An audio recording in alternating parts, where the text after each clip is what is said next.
It's my great pleasure today to welcome Professor Niels Hamish to talk to us about an interesting issue, an American in Paris.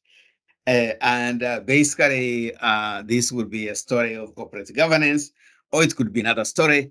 I'm not going to spoil his pleasure of unraveling what the paper is all about. But permit me, before we start, for me to formally introduce Niels Hermes, although I'm aware he's very well known globally. There is the main straightforward way of introducing Professor Niels Hermes is that we've known each other since we were PhD students together. We go a long way back and cut through all the research work that we've done over the years. A lot of joint research. So I am delighted and proud and happy to be a long-term research collaborator with Niels. At the moment, Niels is a full professor of international finance and the chair of the Department of Economics, Econometrics, and Finance at the University of Groningen in the Netherlands. He's also carrying a lot of responsibilities globally with global networks. He's visiting professor at the Université Libre de Brussels in Belgium, visiting professor at the Institute of Finance Management in Dar es Salaam, and professor extraordinaire of the University of Stellenbosch Business School in Cape Town, South Africa. You can see he carries a lot of, he does a lot of movement carrying his intellectual power around the world. His research has all over the time focused in many common areas I share with him, but he's also focusing exclusively these days on corporate governance, international finance, and microfinance. And through this, he has broken into the tier top journals in the world, published in Economic Journal, World Development, Journal of World Business, Journal of International Money and Finance, Journal of Banking and Finance. I could go on and on and on in the list of journals he has published his work, and indeed is a prolific researcher and author.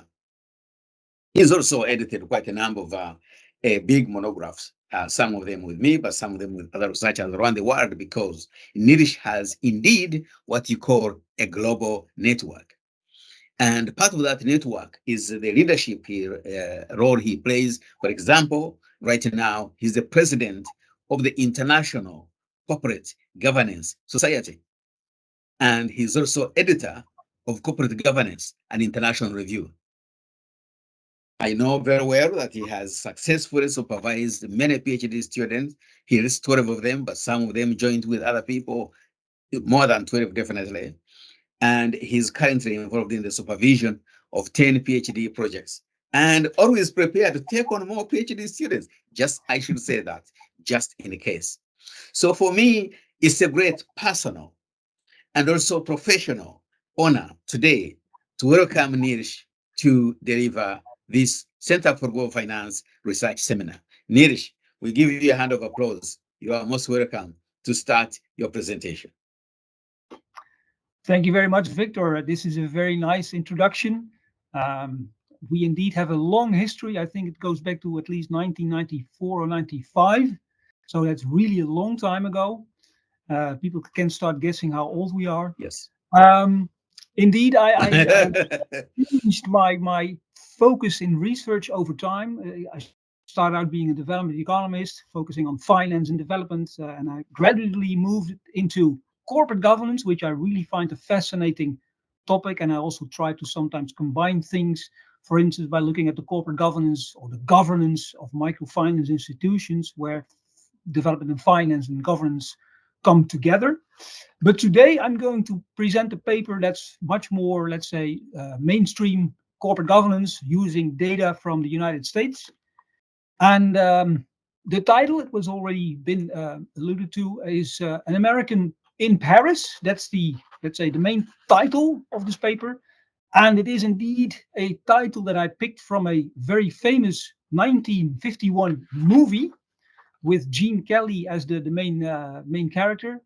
Um, it has won several Oscars. It's a musical with lots of dance and lots of singing. I was thinking about maybe putting up the most famous song of this musical while presenting. I got rhythm, but I don't think that's a good idea in the end. So I picked this title not because there is a big, let's say, link between the content of the movie and the content of my paper, but the connection is the fact that in the paper I look at what happens in the movie, namely an American who stays in Paris after World War II. So he is an American in Paris, and that is what the paper is also looking at. Namely, it is looking at Americans, American citizens, is more specifically American board members who have positions or have had positions in foreign boards. So that's the main topic of the paper. And the paper is co-authored with two of my former colleagues here in Groningen, Subhashis Mukherjee, he's now in Lyon, and Nassima Selmane, she is in Kedge Business School, which is in Bordeaux. So I would like to start the presentation by giving you a sort of a background why I think this paper might be of interest in today's discussions. And for that, I would like to start out by saying that if you look at the literature on internationalization, on globalization, then this literature is most of the time focusing on the impact of globalization trends to the internationalization of firms. So you look at the changes in the activities of large listed companies, their trade, their assets, but actually, since 2008, we've seen indications of the fact that globalization is slowing down rather than increasing. And the question then is, to what extent is that also visible or relates this to the internationalization of individual firms? So to give you some ideas, some data, here is a picture of first of all, of a paper, an article in The Economist in 2019, which already by then was focusing on this issue of slowing down of globalization. Some talked about slowbalization instead of globalization. So that became really a big issue in the discussions also in The Economist. So if you look at, let's say, international trade, how that has developed over time, then this picture shows you that we've seen waves of growing globalization, internationalization by looking at increased export patterns. So especially before World War II, you saw an increase in exported goods as a share of GDP, and in that time, this increase was mainly, let's say, backed by all kinds of revolutions in transportation, so use of trains and planes, etc., etc. And then after World War II, we saw also an even stronger pattern of globalization, which is especially at the end was led first of all by increased liberalization, trade liberalization, and later on by, let's say, movements in ICT. So really developments of ICT.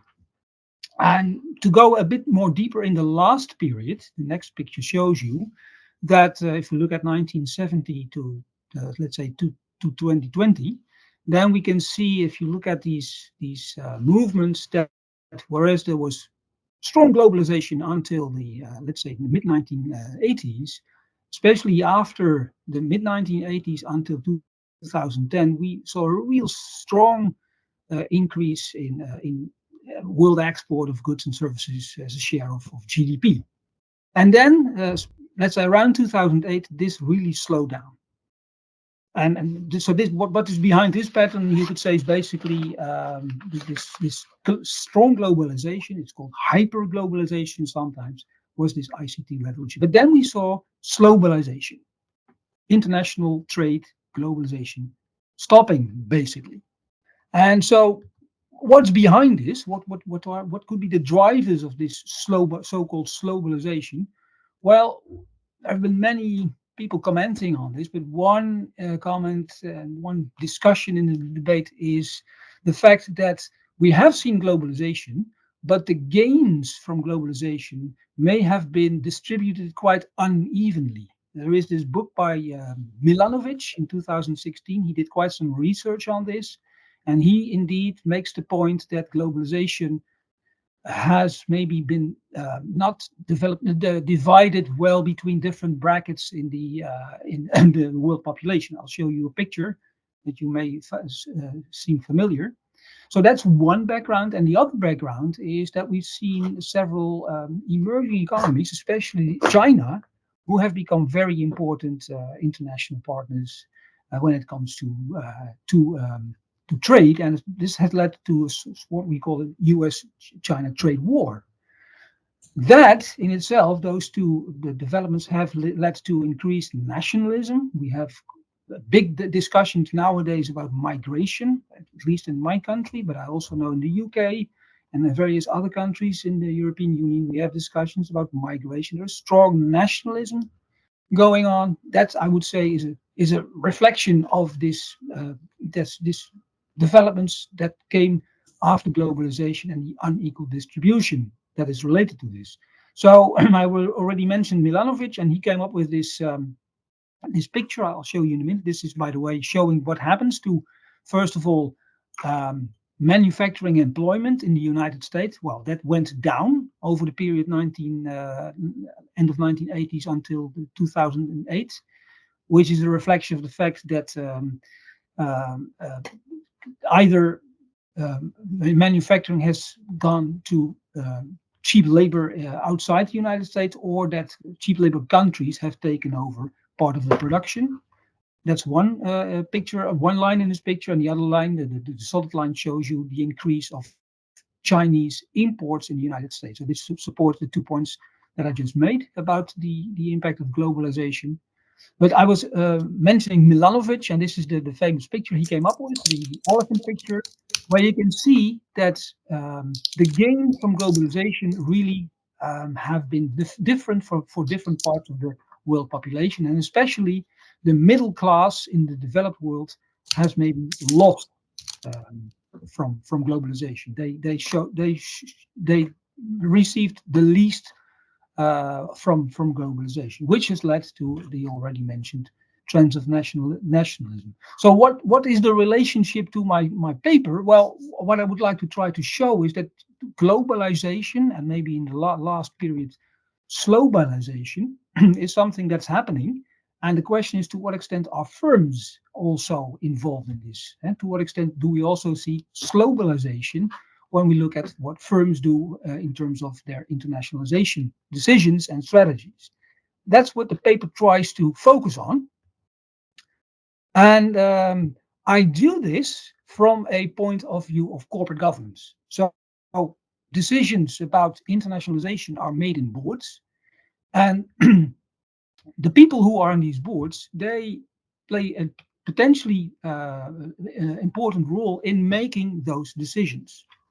So that's why I chose the corporate governance lens to look at this question.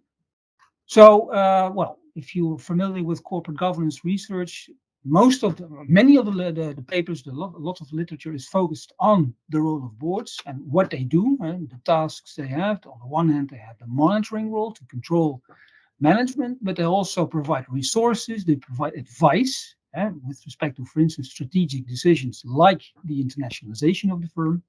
And the question in that research is always, can boards and do boards influence firm level decisions and outcomes? And specifically in this study, I would like to focus on the question, can they influence and do they influence the internationalization decisions of firms? That's actually the main question. Research on boards focuses in many cases on the demographic characteristics of people who are in boards and who are involved in making decisions. And people tend to look at whether gender matters in boards, whether political connections may have a relationship to decisions and outcomes, the nationality of people in boards, the various other, let's say, demographic characteristics you can think of. In this study, I would like to focus on the international experience that board members have, because their international experience might actually be a driver for the internationalization decisions of firms. And there has already been research on this, the international experience of board members and the impact on firm outcomes and decisions. What we do specifically in this paper is we focus on national board members with international board experience. So in the example of the movie, it's about an American who is working in Paris. So the national is an American who has a board position in a United States company, but who also has or has had a position as a board member in my example, France.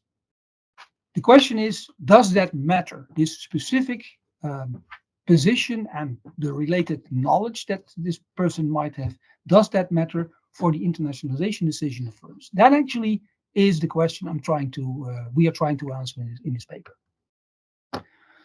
Why is it interesting to focus on these national board members and not on, let's say, foreign board experience in general, international board experience in general? Well, there are specific, let's say, characteristics that make these board members interesting. First of all, they have been working, or they are members of boards in foreign countries, which means that they obtain information, experience about foreign markets and regulations, institutions in general. So they have information about foreign conditions for doing business. That's one. But on top of this, because they are national, they are much closer to the national firm, in my example, the American firm. And so they are better able to compare the national and the international or foreign institutional environment to know how these institutional context and how the differences between these institutional contexts, how they may influence doing business in international markets. This is something that foreign directors, so let's say a Frenchman on an American board, may not have, because this French board member is not an American national, does not have the American nationality, so he's less informed about the American institutional context. So the fact that this is a national board member with international board experience, that makes this person typically interesting when we want to know more about internationalization decisions of firms. Are you still with me? Because this is the main storyline. Yes, indeed. And yes, we get story. Yes. Thank you. So, thank you very much. So, and of course, we have to allude to theory here, and we use two types of theories. One is what we call the experiential learning theory, which is from Kolb, 2014. Actually, this is a reprint of a book he wrote in 1983. And a very simple idea here is that people learn by having a certain experience. So these national board members, these national directors, they learn from the fact that they have these board positions outside the United States. They learn through their positions over there, they learn about the institutional context in other countries. That's the experiential learning theory. And we link that we combine this with another theory we know from international business, which is the institutional distance theory from Kogut and Singh, 1988. And this is a theory that tells you that the extent to which there is a so-called distance in institutional settings between the national country and the international environment in which this company is working, the more the institutional settings are different, the more costly it might be, or it will be, to have international activities. So we combine the two because, like I already mentioned, these national board members, because they have been abroad or are still abroad, and they are also working in this American company, they are better able to compare the two institutional contexts, and so they can also better evaluate the costs of having international activities. And that might then, and this is the idea, that might influence their advice that they give to the management when it comes to internationalization decisions. That is basically the main story. So what we do here is, in this paper, we investigate the impact of having national directors with international board experience on the international activities of home country firms. And we specifically look at the institutional context where these board members have gained experience. So it matters whether the board position they have is in France as compared to whether this is in the UK. I'll explain that part more in a minute, but this is basically what the paper does. So going to a bit deeper in the theory, not too much, but a bit deeper in theory.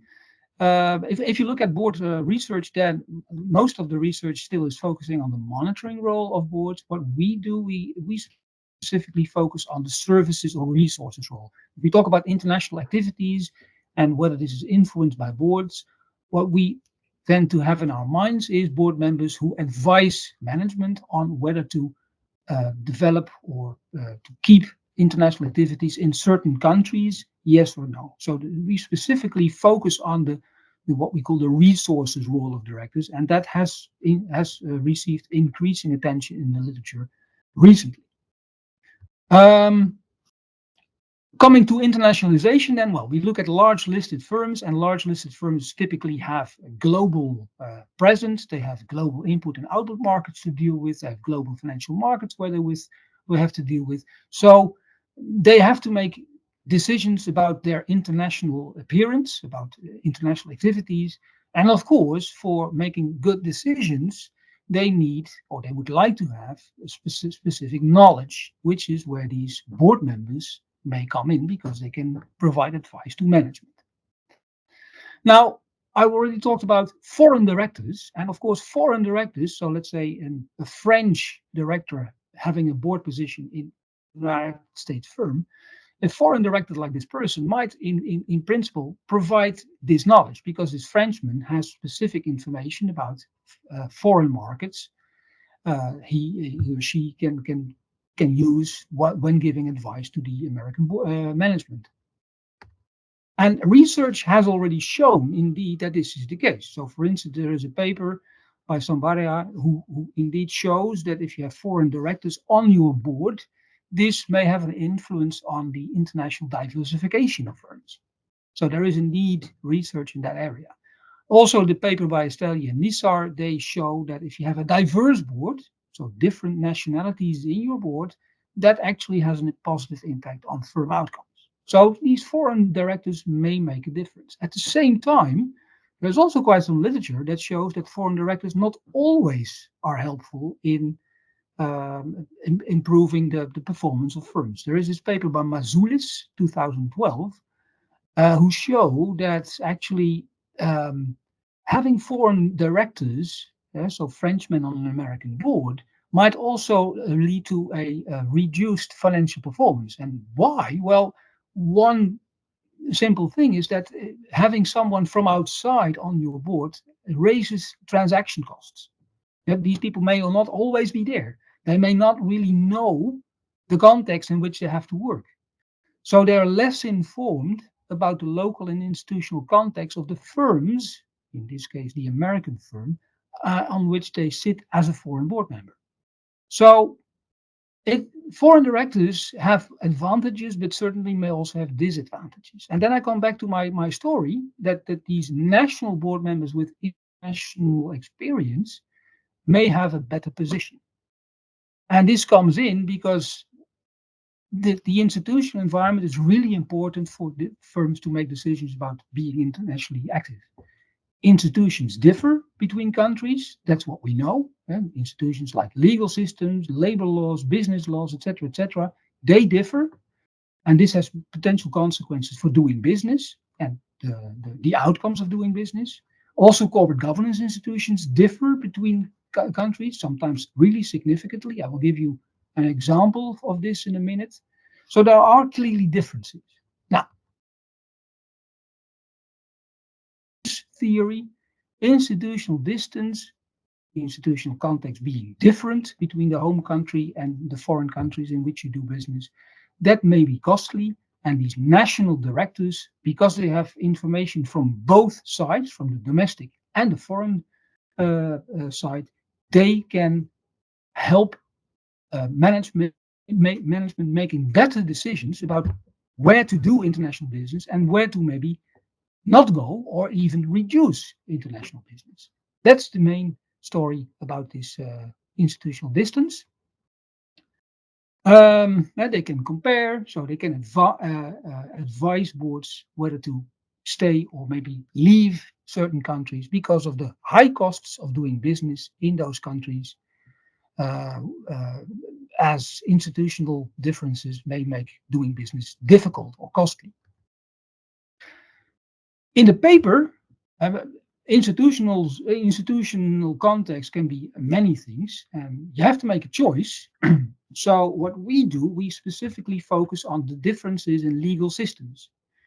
As you might know, there are two main legal systems in the world, the common and code law systems.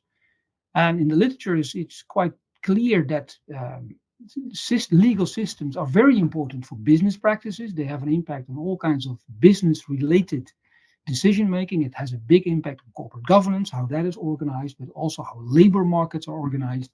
So legal systems are a very important part of the institutional context, which is why we specifically focus on this type of institutions. And the US, which is the focus country in our study, that's a common law country, right? And if we talk about institutional distance, then the story is that there is a large institutional distance with code law countries, which leads to high cost. The distance with common law countries, will be typically low because the institutional context in a country like the UK is very similar to the context in the US. So the institutional distance is much lower, leading to lower cost. To give you one or two examples, because maybe this is a lot of talking, but what about practice? Well, I give you this one example where things might become clear. Daimler Chrysler, I'm not sure whether you can remember, but in 1998, these two gigantic car companies, they decided to merge, to become one company. It was the largest cross-border merger by that time. It was really gigantic, and it collapsed within 10 years. Why? Well, because it had totally different corporate governance structures. That was at least one big reason behind this collapse. The way the CEOs were working was different. The way they were paid was clearly different. In Germany, where Daimler is, they have boards with representatives of labor. In the United States, this is totally unknown. So there were all kinds of reasons why the match between the two, from an institutional point of view, was not working. So I think that's an example of where we had that when we look at the issues of institutional distance and the impact that may have on your business. A second example is a very recent one. Maybe you've heard about this. So Tesla is currently fighting with the Sweden labor unions about the collective bargaining agreement.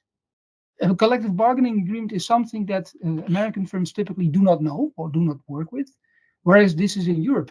This is in many countries is a standard thing to do. So Tesla is currently having a big fight with the laborers in their companies over there about having a so-called bargaining agreement, collective bargaining agreement. Also an example where two, I would say, institutional contexts are clashing. This is a bit like giving the background to my story. Now, the main hypothesis I'm trying to elaborate on here is to what extent having national directors, so in the context of my study, because it's about the US directors with international board experience, if these people have experience in code law countries, where institutional distance once again is big with the United States, if this is the case, these board members typically would support lower levels of internationalization. And because they have experienced that doing business in code law countries might be costly, might be more difficult. That is the main hypothesis we're going to test. Okay. Contribution, not so much papers focus on these people, these national directors with international experience. That's one. But most importantly, perhaps, our paper is able to explain why some firms might increase globalization, might increase their international experience, while others may actually want to reduce this. Most research on internationalization assumes that international experience of board members only leads to more internationalization, whereas this does not need to be the case. We argue that it matters where the international experience has been obtained. So is it France or is it the UK, in the example of the title of the paper? That is basically the story. And I'm not sure whether you buy the story, but this is the main story behind the paper. Okay, now, then we come to the second part of the paper, which is the empirical analysis. So we have a sample of listed firms in the US, and we have a sample period of 2003 to 2015. That matches this, maybe you remember the picture I showed you in the beginning, but that is basically a period that on the one hand is still in the globalization part and partly in the slowbalization part. So that might be interesting to look at. We have in this version of the paper almost 4,400 unique companies and 32,000 firm year observations. Just a quick check, Niels. Sorry? Are you changing the slide? Yes. Which slide are you showing? The data slide. Okay. Do you see the data slide? I see the Daimler slide. No. I'm already at 3 slides later. So I'm not sure what. Okay. Let me check what other. What about the rest? I can see the data. Okay. Okay. Please go ahead. Yeah. Okay. So I already mentioned before we started the presentation, this version of the paper is a newer one, and I apologize to the discussant, but we really have a larger data set now, more firms, and we also have more analyses than I think I showed in the paper that I sent to you. But the main story is more or less the same. So the data set is like this: 4,400 unique firms, sample period 2003-2015. The identification strategy is important. So how do we exactly deal with the data? Now, what we do is we take the whole of Boardex, all the data in Boardex on board members that we can find. In total, this is more than 500,000 people, basically, in this data set. So this is the whole sample, the whole data set is in there. And what we try to do is we identify the US nationals on boards of foreign listed firms. So we just look at all these board members and all these companies, and we figure out who is a US national in a foreign company, so outside the United States. If we do this, we end up having 13,374 US nationals. That is basically the data set we're looking at for this paper. We identify where they have this position. So do they have a position in a French company, or do they have this position in the UK company? So we try to find out, is it a firm in a common or a civil law country? And by the way, this might be a question that pops up. We hardly find people who have positions in both law systems. So it's either common or civil, but not in both. So we identify the country, we identify a number of demographics, which will become important of one of the checks we do. So we look at their position as a board member in a, for instance, French company. Are they the executive or a non-executive director? Their age, their board role, chair, yes or no, etc., etc. And most importantly, what we do, we link those people, those 13,000 plus people, we link them back to the company in the US where they also have a board position. And that's, of course, the most important step to take. So we have these 13,000 people, and where do they have a board position in the US firm? So this is basically the way we identify our US nationals with international experience. If you look at the data, then 1/3 of all our observations is observations where firms have US directors with international board experience. So this is quite a nice sample. And if you look at this 1/3, then within that 1/3, almost 30% of them have code law experience. So the majority of these US nationals have experience in common law countries, more than 2/3, and a bit less than 1/3 is having experience in code law experience. They have board positions in countries like France or Germany. So this is, I think, an important descriptive statistics. Going back to my initial story about internationalization or globalization and maybe slowbalization, this picture actually also emerges from our data when we look at financial, let's say the international activities of the companies we're looking at. So this is a picture showing you the foreign assets and foreign income of the US companies in our data set, which goes down over time. So international activities indeed seem to slow down over time. And it seems to be the case that even before 2008, that already was occurring in the United States. Another picture of this is the next one. This is about subsidiaries. So the picture here shows you that we have two variables here. We have a count variable, the number of subsidiaries over the years, and subsidiaries as a percentage of total assets, the importance of subsidiaries. And especially after 2010, you see a drop here. So this is a different measure of internationalization, but also that measure seems to be in line with this story about globalization. On the other hand, over the same period, we see that these US nationals with foreign board experience, they increase.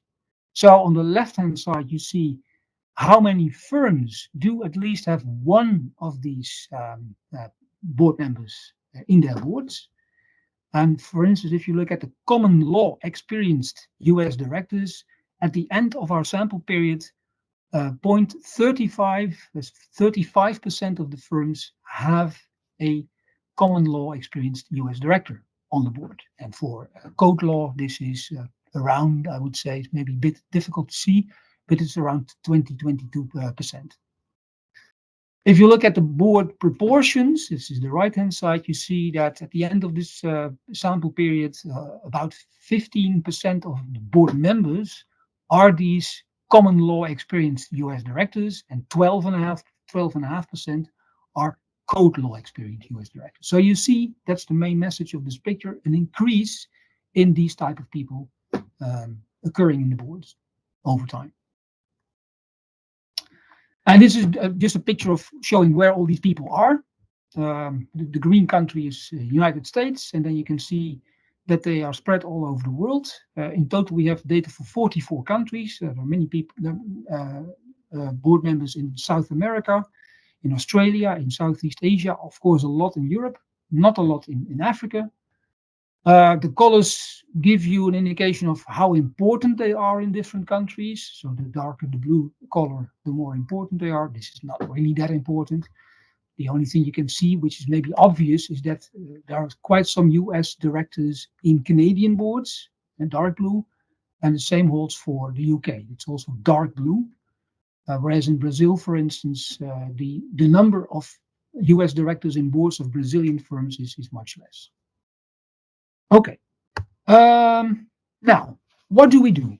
So we have variables of internationalization activities of American firms, and we try to find out whether these US nationals with international board positions, whether this has an impact on these international activity measures. We use basically two.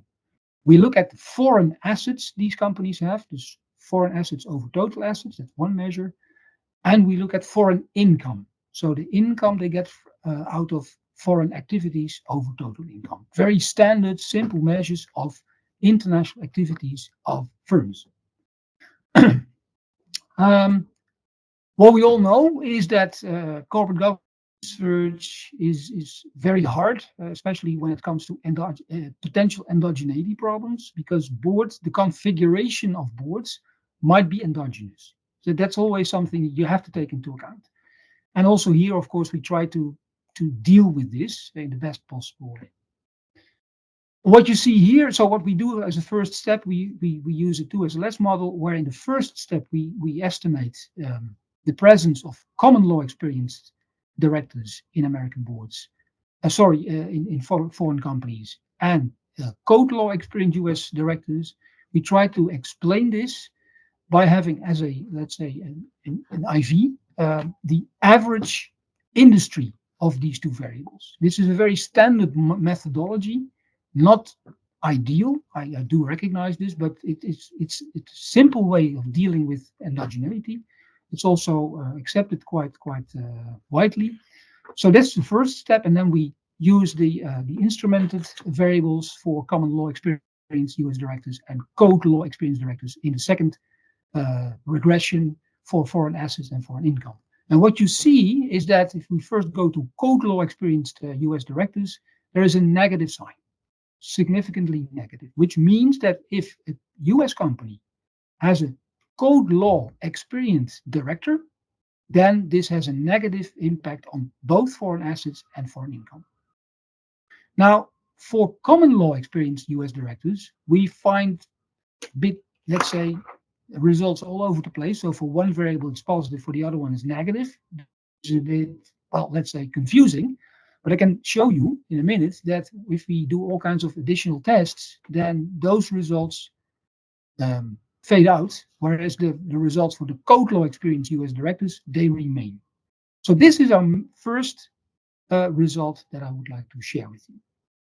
What we do as a second test is basically the same, but now we use a propensity score matching methodology. So we do the same, but we make a data set where we match firms, and we match them specifically on one, let's say, variable. So we have one group that has a code law experienced US director in the board, and we match that with all other firms who don't have a code law experienced US director in the board over the whole sample period. So if we then again do this 2SLS model, we again find the negative sign for code law experienced US directors, and we don't find anything more for the common law experienced US directors. So the main finding is still there, and it's still also in line with our hypothesis.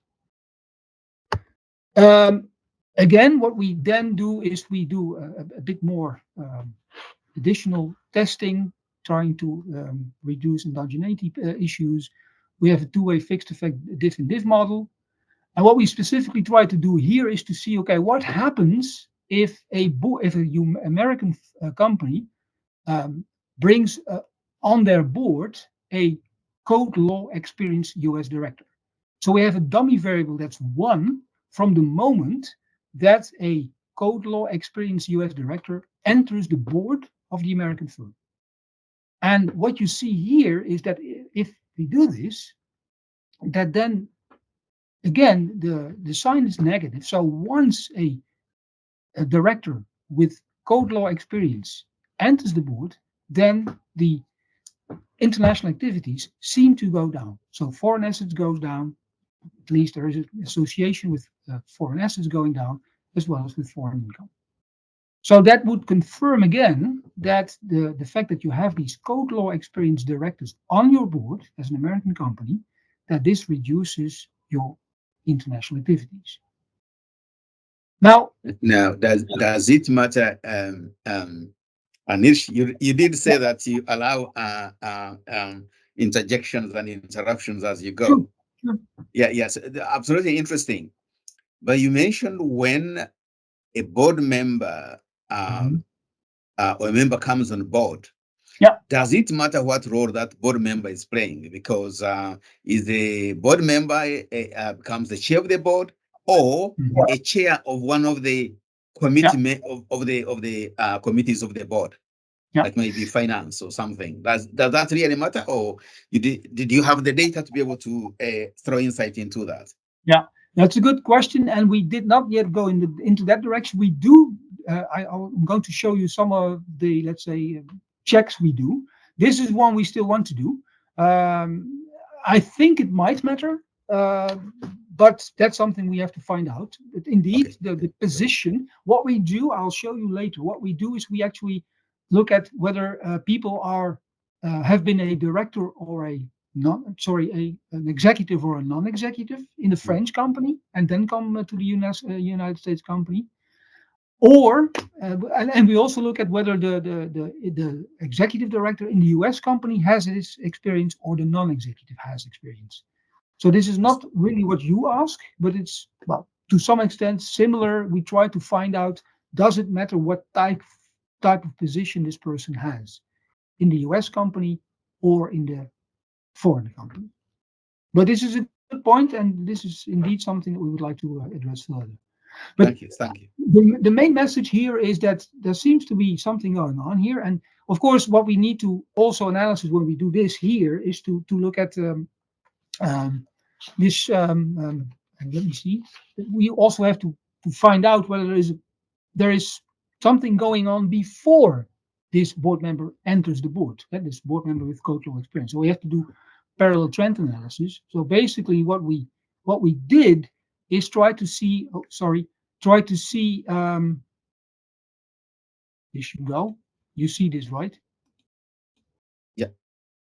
Yeah. That's What fine. we try to find out is whether it could be the case that an American firm who may want to reduce international activities brings up a code law experienced US director. Then the causality would run the other way around, right?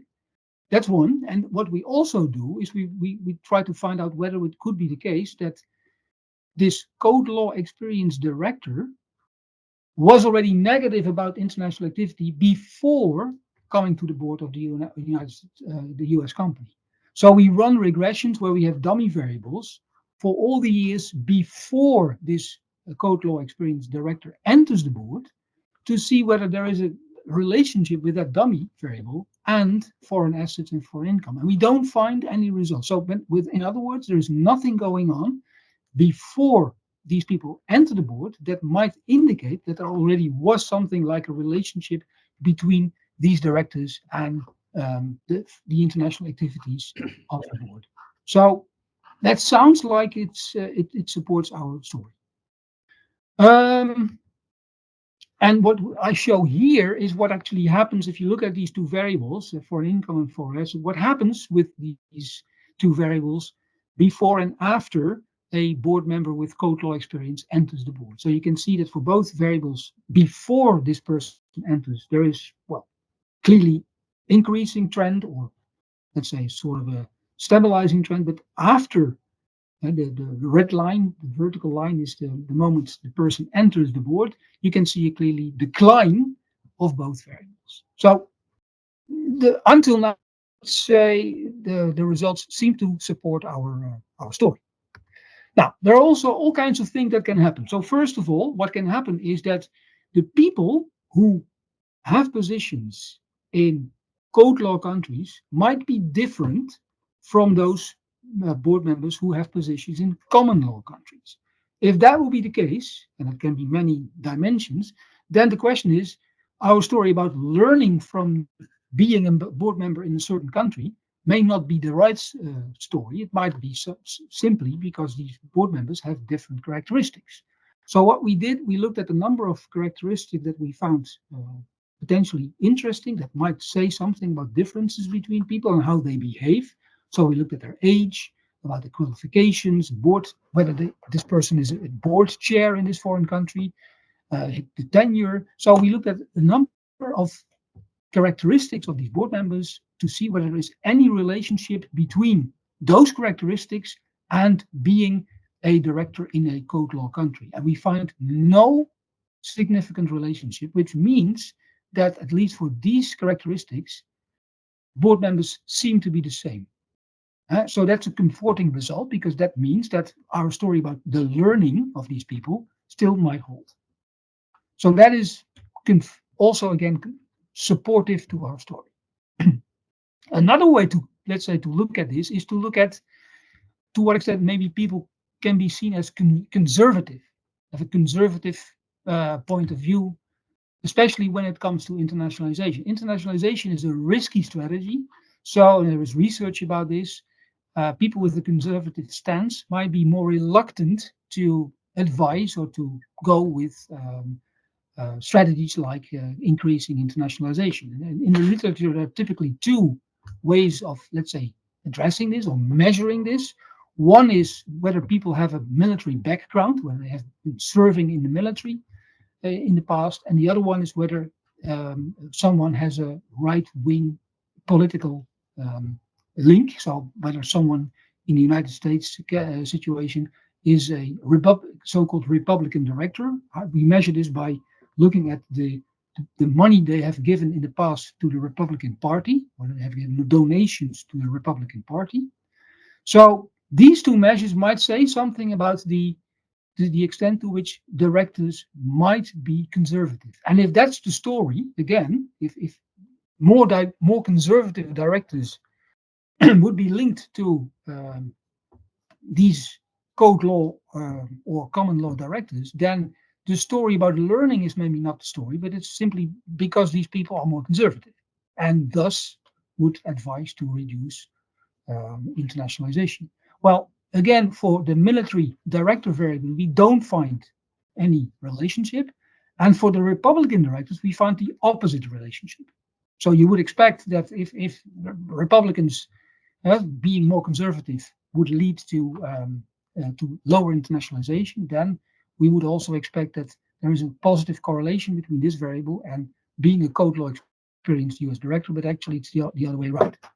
So again, these results seem to support our main hypothesis. Then about the mechanisms. So who actually is giving advice here? Who is a code law executive? Who is a code law experienced director? And what has been his or her role in, for instance, the French company? Was this person a non-executive, or was this person maybe an executive? So you can imagine you have an American company with a non-executive director who has held a position in France as a regular non-executive director, but potentially this person could also have been the director, so part of the management of that French company. Well, so what we do in this regression basically is the same as the first regression, the two SLS model, but now we divide the variable, the code law experienced US director variable, into two variables. One is this person has been an executive in France, and the other one is she has been a non-executive. And what we find is that actually for both, we find that they are negatively correlated with foreign activities, with international activities. So there doesn't seem to be a difference between whether a person has been an executive in France or a non-executive in France. In both cases, they seem to be correlated with lower internationalization. So in our interpretation, they might provide advice to reduce international activities. Another perspective could be that you say, okay, a person has been or still is in a French board, and this person in the United States is either a non-executive or is actually an executive, a management. So what does that mean to foreign assets and foreign income? And this result shows that especially when someone has experience in France, so in a foreign board, and is a non-executive in the US company, then in that relationship, the correlation between internationalization and the experience of board members is significantly negative. So this gives you a bit more idea about who is actually advising the board or making decisions. I should maybe be more clear, making decisions about internationalization activities. The final thing, and I see it's already 3 o'clock, the final thing that we do is we, this one, yeah. The final thing we do is, so if it's true that companies reduce international activities, then you might ask the question, okay, so what's going on? What's going to happen with the resources that are freed up when a company does this? When a company is no longer doing certain international activities, but has money that can be used in a different way. And you can think of, well, the money can be spent on cash holdings, or can be spent on more R&D or capital expenditures, or it can be used to pay out to the shareholders, either by dividends or by share repurchases. So what we do in this table is we do the model as in the beginning, but now we change the dependent variables, and we have two variables as the explanatory variables. One is we include code law experienced US directors time t minus 2 as a variable. We include as foreign asset growth as one of the variables showing internationalization t minus 1. And we include the interaction between those two. And the idea is that it's a bit like how things are related to each other. So our idea is that having a code law experienced US director leads to lower foreign asset growth. So that happens in t minus 1. And then in t, that leads to a change in one of these dependent variables. And the interaction shows where this will happen. And our results show that in the end, the most important way this money is spent is by share repurchases. So it's paying out to shareholders where the money goes, specifically in way of repurchasing shares. So overall, this is the end of the story. We have looked at the importance of having US directors with experience in, let's say, foreign boards, especially in different contexts. That's the main part of our story. And we show that if they have experience in code law countries for which international institutional distance is larger with the US, then we find that these companies show lower international activities. And our interpretation is that these board members might advise to reduce international activities rather than increase them. And we do not find that result for common law countries. So this would be linked to some extent to this story about slow realization, where you can see that at the firm level, the decisions towards lower international activities might actually go through this specific channel. All right, I think I've come to the end of my story. And yes, let me give a hand of applause to you, Niels, for telling a very interesting story and developing the narrative very well. This is a very adequately motivated piece of work. It builds on very strong theoretical pieces that you bring across as in thesis of existing theories. Motivate the work with the key data, have very plausible models you test. You are actually rigorous in the testing of these models, including propensity matching score, including difference in difference, and consistently you validate the same conclusion. So your job is done. This is how I would love to do my job in research pieces and defend a conclusion.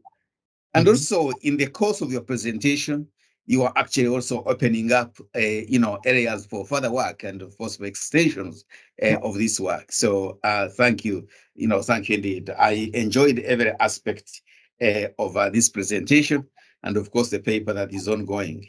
There is no doubt in my mind from what you're presenting that this paper is going to end up in a brilliant journal in our profession. I know, you know the journal you are editing. I think maybe a strong journal. Of course, the journal editor always have a chance of of guessing the parity of the journals in the field. But strong work. Um, uh, um, the results have a lot of empirical validation across the way, and they resonate with what not only policymakers but actually corporate managers would want to know, when they are hiring. This is what I would want to know when I'm constituting members of my board. And to see, who is on the board and who is out, the replacement of board members, and of course the whole issue of internationalization. So, great work. So what I'd like to do now is invite the discussant for this paper, our very own Dr. Tolu Lawal, that is Tolulola Lawal, to give a discussant's view, and then we shall invite participants from the audience. So Dr. Tolu is a colleague here in the School of Finance and Management at SOAS University of London. And interestingly, his main area of focus or research focus is corporate governance, one of his areas of research and focus. So Tolu, please feel free to share if you want to share any documents. Yeah. Okay. I must confess that was a lovely presentation, and thank you for the opportunity to have a quick discussion on the paper. Just a summary of the objectives. The authors wanted to know whether and how U.S. directors' foreign experience affects the degree of internationalization. And they put forward three basic objectives: investigating whether and to what extent, and they also looked at the legal and cultural dimension of the issue, distinguishing between common law and civil law countries. Towards the end of the paper, and in order to reconcile the differences in results that they presented, they also looked at the impact of U.S. directors that have executive experience rather than non-executive experience. The paper is well motivated, as many of us saw during the presentation.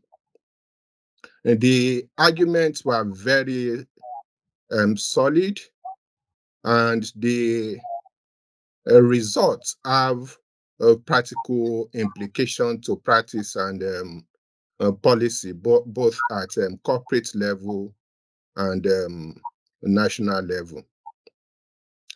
The authors motivated the paper from a multi-dimensional perspectives in terms of theory. The agency cost theory, which suggests that directors are important for the purpose of monitoring and controlling the executives. They also motivated their paper using the resource dependency theory, which suggests that directors also are important for the purpose of advice, counseling, and providing resources to the organization. I think to a very large extent, the second theory actually relates more to the paper. They also introduced what to me is a new theory, the experience learning theory, the idea that as executives or non-executive directors learn on their international job, they transfer this learning to the national board, and on the basis of this, they advise whether or not the firm should involved in foreign trade or internationalization. One theory that I felt was missing, and I will go back to this towards the end of this discussion, is the social network theory. To a very large extent, when groups of people come together, whether national or international, networks are built. And I want to believe that there's a role for the network theory in explaining the differences in results they see between US executive directors and non-executive directors, as well as US directors that have common law experience versus those that have court law experience. We'll come to this later.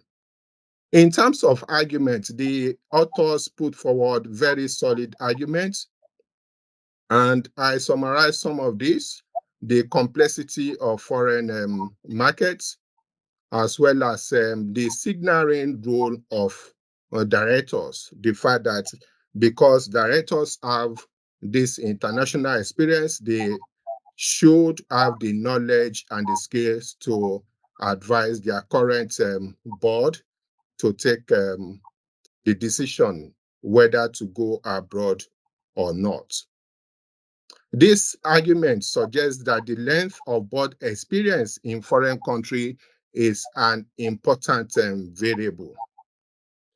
When I look at the model estimated by the authors, this seems to be missing. So one area for improvement will be for the authors to include the length of board experience.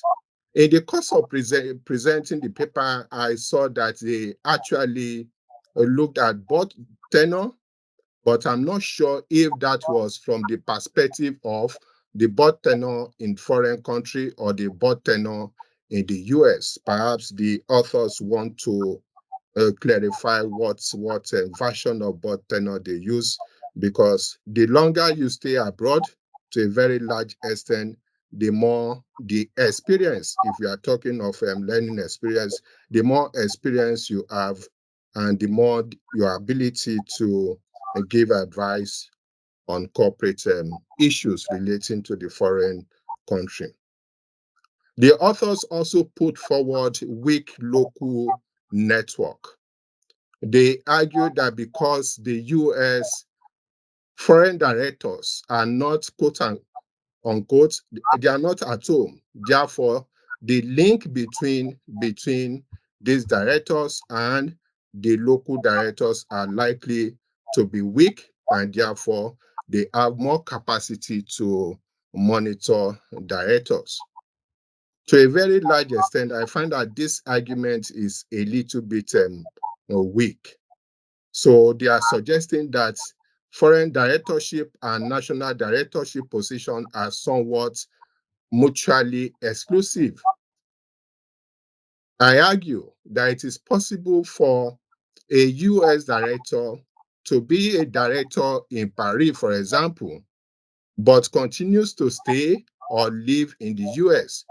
Therefore, the idea that you are a director in Paris and therefore your network is weaker in US is something that the authors should look at. One should also consider how long the directors have been away. As I said, this is not reflected in their model. The strong board could have been formed before the foreign experience. Again, what happened before the US director gained the foreign directorship? If the bond has been formed, we will expect that all else equal, this bond will continue to be strong. So the authors need to look at what happened before the US directors gained directorship in foreign countries. An interesting argument that they put forward is the institutional distance.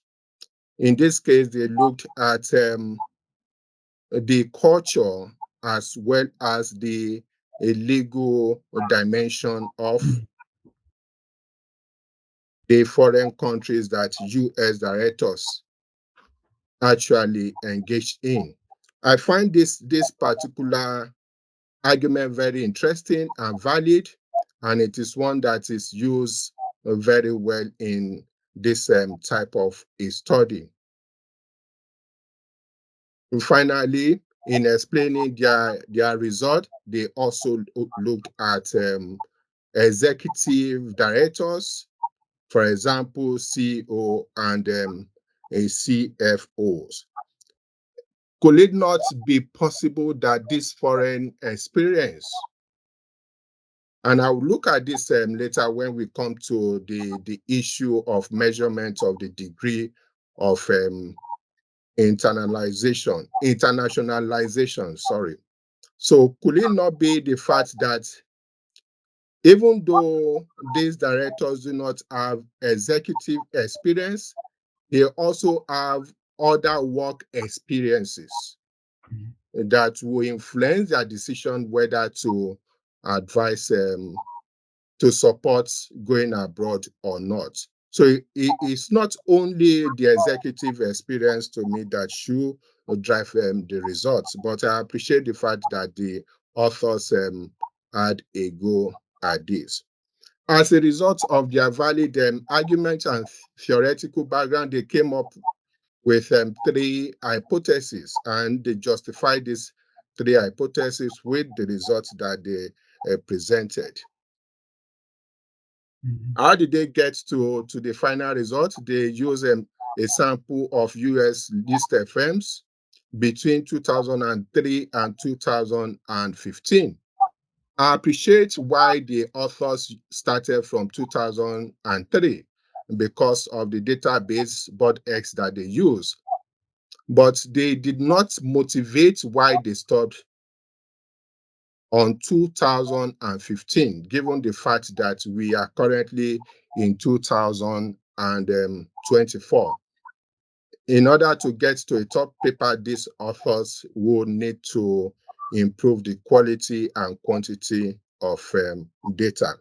But in terms of the sources of data, both X and word scope, the quality, I would say, is quite high. The authors also took account of the standard practice by excluding financial firms and utilities. Their test variable, foreign experience. The authors looked at foreign board experience, and towards the end of their paper, they also looked at foreign CEO and CFO experience. One thing that is missing in this analysis is the strength of this experience. It is not enough for you to measure whether they have experience in the foreign country or not, or whether this experience is at the executive level. It is also important for you to measure the strength of this experience, because directors are not equal. CEOs are also not equal. For example, it could be the case that the CEO experience is at a small firm. Did you consider the size of the firm in which this CEO experience was derived? Did you also consider the network, the strength, that is the degree and the degree of the social network formed abroad? For example, if you take a US national going to Nigeria, okay, or any foreign country, the social network that was formed in that country would determine, when the US national goes back to US, will determine the degree to which businesses between their firm and Nigerian firms will be initiated. So one would expect that the authors should go ahead and also measure the strength of foreign experience in order to improve this study. In terms of their dependent variable, they measure the degree of internationalization, sorry about that. And they use two variables, which to a very large extent are very popular in the literature. Total foreign asset to total assets, as well as foreign income to total pre-tax income. The authors reported consistent results using either of these measurements. However, there's a lot of debate regarding the measure of the degree of internationalization. And we can see from a more current paper by Barroso, this argument that it is not enough for you to use a single measure because there are various dimensions to this construct. The paper that we have just listened to actually looked at the production or redimension of the construct, whereas we also have the financial dimension of the construct. For example, using total assets and foreign income. What about subsidiaries?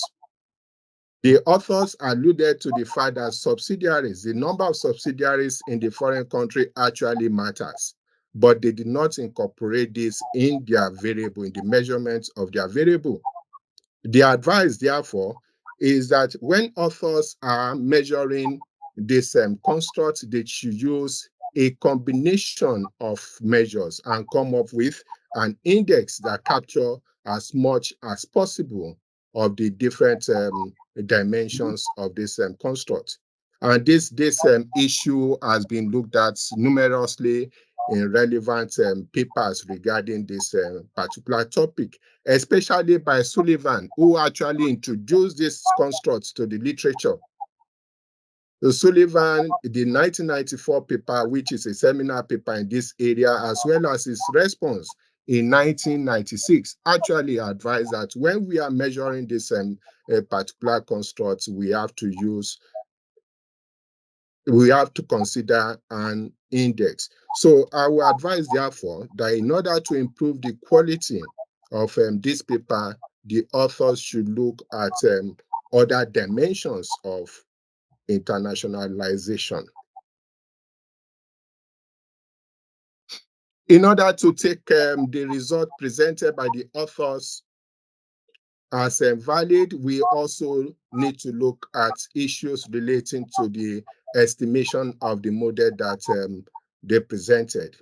I want to say that the authors have really done a great job by looking at various dimensions of the issues. For example, they considered endogeneity, they considered the possibility of reverse causality and the possibility of omitted variable bias, which may confound the results that they presented, which is good enough. However, the authors missed the possibility of industrial fixed effect. Yes, they control for firm fixed effect as well as year fixed effect in their primary model or estimation, but they missed out industry fixed effect. And the literature suggests that membership of a particular industry may in fact affect internationalization.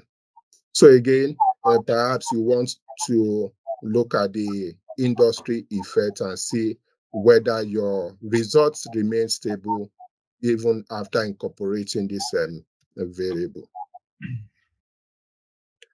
Yes, we appreciate that the greatest challenge when it comes to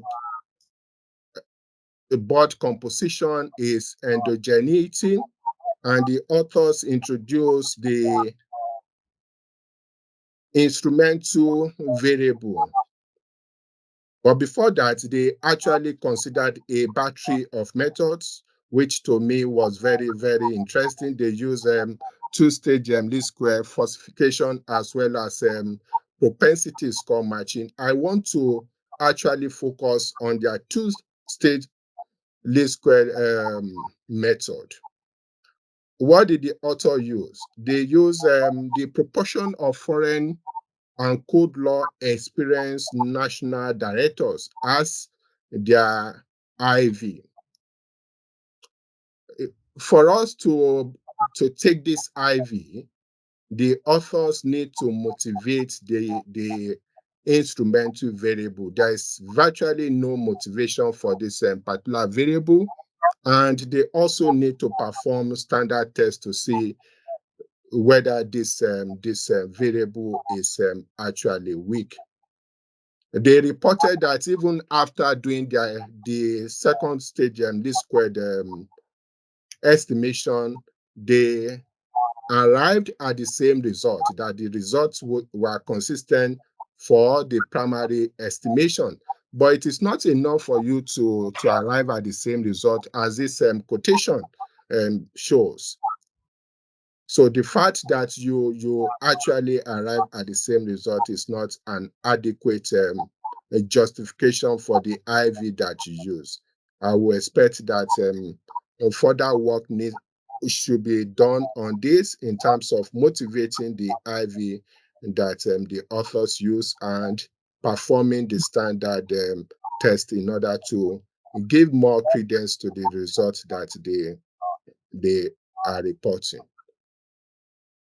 In terms of their findings, the findings are consistent with the methods used and the hypothesis that the authors put forward. One, they reported that U.S. directors' foreign board experience in countries with familiar legal institutions, that is, common law countries, does not affect the degree of internationalization.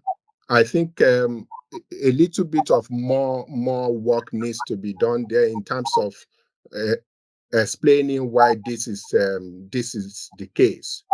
They did a lot of job in terms of explaining the second version of the hypothesis, why U.S. directors with board experience in countries with unfamiliar legal institutions actually do not support going abroad. But I was a bit confused when they use this word, negative advice. I'm not sure if it is enough to conclude that because there is a negative relationship between board experience, foreign board experience, and the degree of internationalization. Therefore, we can suggest that these directors are given negative advice, especially given the measurement of the degree of internationalization that the authors use. They are not measuring the quality or the performance of going abroad, given the two variables that were included in their measurements. So to me, it would be a great jump for them to conclude that these directors are given negative advice. The authors also introduce another explanation to the reason why they are reporting different results for U.S. directors with common law experience versus U.S. directors with code law experience. They introduced this idea of institutional distance on the basis of trust and prior executive experience. As I earlier said, I think they also need to improve this job, they also need to introduce the social network theory. Given that they have the data, the links between US directors and directors around the world, which is the population they use, I will advise that the authors measure the degree and the centrality of the network formed overseas. Okay, so the idea is for us to be able to know whether you working overseas improves or increases your network, the power of your network. If that is the case, one will expect that this will have an influence in the advice that you give. My final thoughts in terms of this paper, I found the paper very, very interesting to read, but I also question the currency of the paper. There are a number of current papers that have looked at the same issue. So perhaps the authors need to, in order to get to a top paper, the authors need to motivate their paper in order to distinguish what they have done with more current paper. For example, this one published in 2024. Yes, concluding, I found that the paper was very interesting. It relates to current issues in corporate governance and strategic management, as well as finance. And I wish the authors the best of luck in getting to a top journal. Thank you. Thank you very much, too. We'll also give you applause. I think this is a very good discussion that I would love for my papers, because these research seminars are ways of manufacturing ideas, and for being able to create comments, suggestions, and feedback on ongoing work. And at the end of it, the authors should, get comments, observations. As usual, we don't always have to agree with all the comments, but the spirit of commenting. And Tora House, thank you very much for having read the paper and taking the extra time to provide all the feedback in the slide is absolutely great. Yeah. Now, I would like to suggest that we first take a couple of comments from the floor. And I will give, of course, Niels will have the last word on the deliberations. The comments could be on the paper, could also be a way of clarifying what Tor has discussed, anything about this session. Any hands up? I think I have. Yeah, okay, great. Okay, so there is Amidu, please, Amidu, Muhammad Amidu, is a professor at the Ghana Business School, and I think head of department of accounting, but does also, a lot of influential work in corporate governance. Amidu, please go ahead. Thank you very much. And this is a wonderful presentation. I, especially to the discussant, was able to critique the paper. But my only addition is the way the authors measure the internationalization, being that if the director has a knowledge in either common law or the code law, from a director from US who is having a directorship in Europe or elsewhere, the way they measure it, I found it somehow. So assuming that director, for example, he knows the common law, but if you look at the standard, here I'm talking about the accounting standard. The accounting standard in US is far different from elsewhere. So, for example, in Europe, in Africa, in Asia, all of us use International Financial Reporting Standard. But US have their own accounting standard.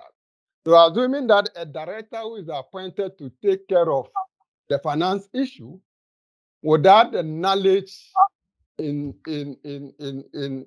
IFRS, how would that director be able to contribute? So here I'm suggesting that, especially when they said that the CEO or CFO may be part of those who will be responsible for directorship,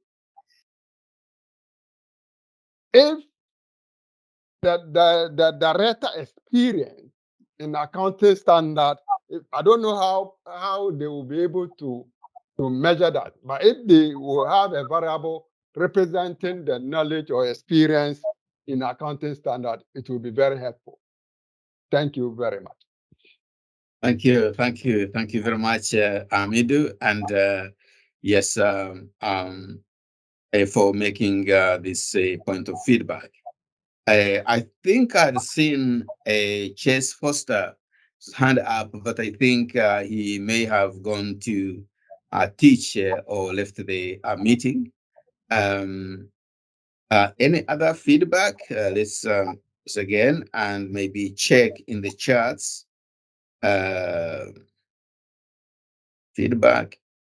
Okay. Questions, comments, suggestions. Yes, you want to come back, Tolu? Yeah, go ahead. Yes, I just want to support what Amidu just mentioned, that actually in terms of measurement of the degree of internationalization, one of the variables that is used in the literature, and that is from the financial point of view, is actually international financial standard. Whether the country practices the same using the same accounting standard as that of, for example, in this case, the US.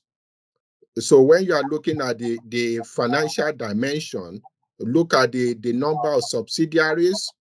Also look at the loan profile.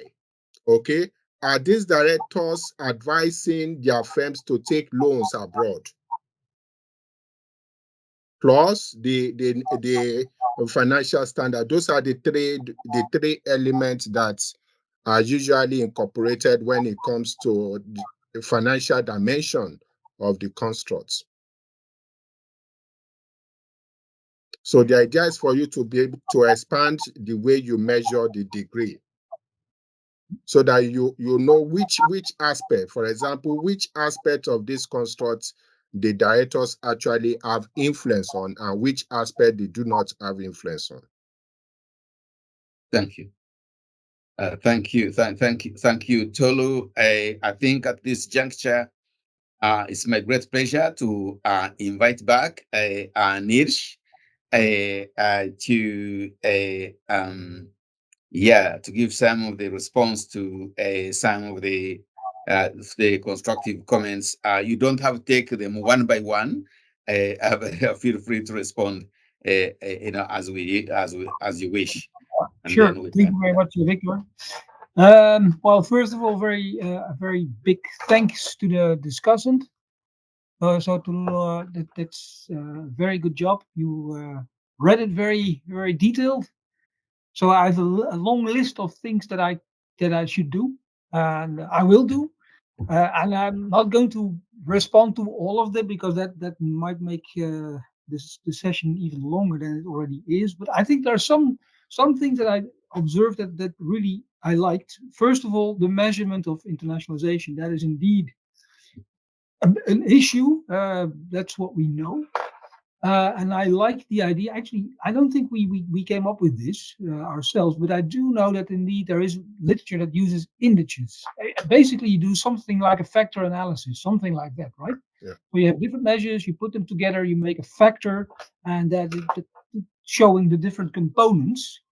And in the paper, the current version we have, so there are several versions of the paper. The current version, we are working on subsidiaries. I showed you the data in one of the pictures. So the data we already have there, but the results we're still working on, because it's not easy, to be honest, to work with subsidiary data. You have to really be careful linking the subsidiaries to the let's say the company in the US. But that's of course a very potentially important aspect of internationalization, and that would allow to make the measurement richer.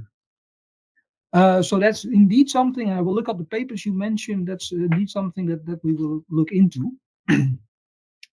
Maybe a short comment on related to this. One of the comments you made is about why stop in 2015? Well, this has to do with the collection of data. The paper is already quite, let's say, out quite some time out there, and I mean we added data, but so for instance subsidiary data, but do that in 2 dimensions. So you have new variables and the data set as it is in terms of time.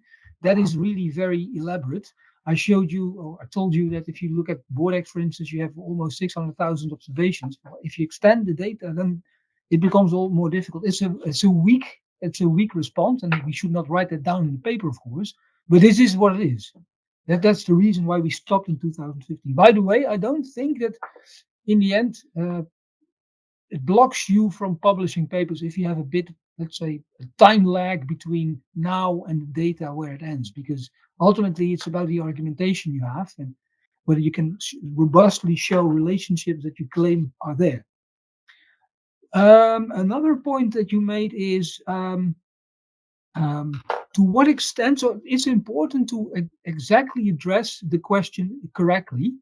Namely that it's this let's say this background and the learning experience that does it. And if there is anything that these board members bring along, like work experience that you mentioned, that may also influence the way they behave, then that should be corrected for. What we try to do at least is to look at different characteristics of these board members, and specifically whether they have a conservative stance, as we mentioned. That's not really work experience, but I think it addresses some of your comments, and we should think about maybe having other experience type of measures that we can bring in to also correct for, because this is indeed what we should do, right? We should really try to show that the result is really coming from the fact that these people have this experience in a specific background. What I was not really sure about was your comment about building networks and being the fact that we might suggest that foreign directors and US directors are exclusive, mutually exclusive. The idea we have is, so if you are a US national and you have a board position in France, the fact that that doesn't need to be in conflict with each other, right? You can actually have both positions. Actually, that's what we also look at, the fact that they have these two positions at the same time. So that was at least the way we looked at this. I totally agree with your industry fixed effects. It's something that's easy to do. We should do that for certain. The last part you mentioned, the norms part, we had that in our first version of the paper. That's out now because that makes the paper too complicated. We really want to focus on this idea of experiential learning and institutional distance. And I think, and that comes to the other comment you made at the end, the motivation, I would say, is the fact that we link those two theories. So this experiential learning is one, but this learning helps to be able to reduce the costs, or to advise in reducing the costs of institutional distance. So I think the paper that you referred to, I didn't read it, but I think from the title it is only about foreign directors. But we look at people who are nationals with foreign experience, which is really a different type of people. And this difference is important for us. And that's where we bring in the experiential learning and this institutional distance theories combined. I would really like to have your slides because I think they're very valuable for our paper. And yeah, I did not touch upon all the issues I do realize, but and the international accounting standards, that for sure. The only thing I want to say there is for the Americans, that's a relative, let's say, I mean, for all of these countries outside, there is this distance. So yeah, the question is to what extent is it different for one in comparison to the other? But we'll think about that as well. Thank Victor, you. I Excellent. already took quite some time, and I would like to stop here. Excellent, excellent, excellent.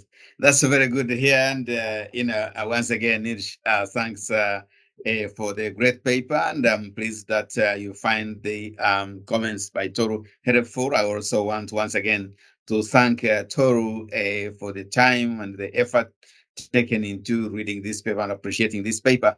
That is how, research networks start. I think these two researchers are now speaking the same language, and their work is just kind of converging. So I also want to take this opportunity to thank you, all participants that have made it possible to come here and share the paper by Niels. So let's give a final hand of applause.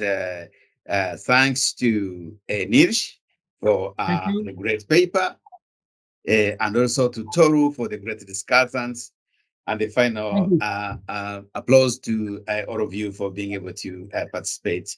So thank you indeed, and I look forward to seeing you again next week for another great CGF seminar. Thank you.